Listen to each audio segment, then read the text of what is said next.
Now, did the shot actually kill him? And if not, how did he die? No, the shot did not kill him. We all believed that Martin King was killed by that shot by Strasser. He was still alive when he was taken to the hospital. He was being worked on in the emergency room of the hospital. And I think the emergency staff were trying to do their best to keep him alive. And he was still breathing and alive. When the head of neurosurgery of the hospital, Dr. Breen Bland, came in to the emergency room with two other men in suits. And he said to the people in the emergency room, "Stop working on that nigger and let him die." And then he said, after a pause, "Now get out of here, all of you. Leave this room. Get out." And he emptied the room. And as he was emptying the room, a surgical nurse was the last one out. And she heard them do this, like picking up water in their mouths. And that caught her attention, and she turned and she saw them spit on the body of Dr. King, the three men. Then she saw Dr. Bland, take a pillow and put it over his face and suffocate him. And that's how Martin King was killed. Now you can say, oh, you only had one witness. You had this black surgical nurse. She went home the next morning, gathered her family around her in their home, and said to them, I don't know why they had to kill him. And she repeated this story.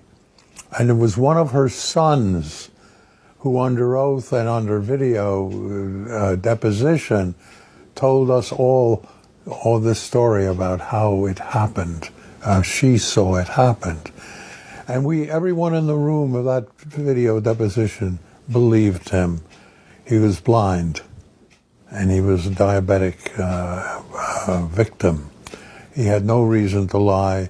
He was very moving in the way he spoke, and he told us the truth. Now, one could say, well, you still only had one witness. You know, good journalists, for something as horrific as this, need two witnesses to confirm it. Well, we had another witness.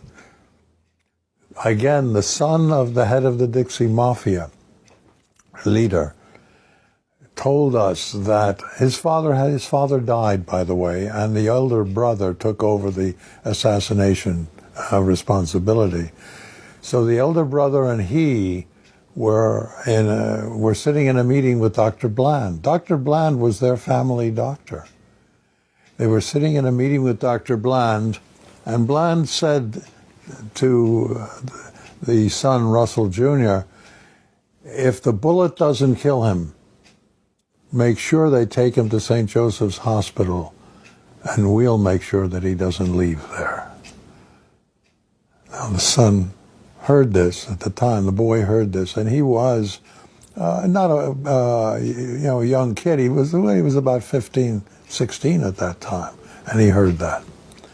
And this was a 2-day, multi-hour deposition that I did of him that brought out a lot of these facts that we otherwise never would have known.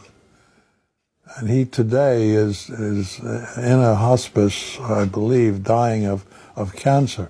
But he wanted to get this truth out, off his chest and out of his mind, the involvement of his family in this case. So there's still a living witness alive today? Well, he was dying of cancer, so I don't know how far along he is. But he was the one who gave us that final confirmation that we needed.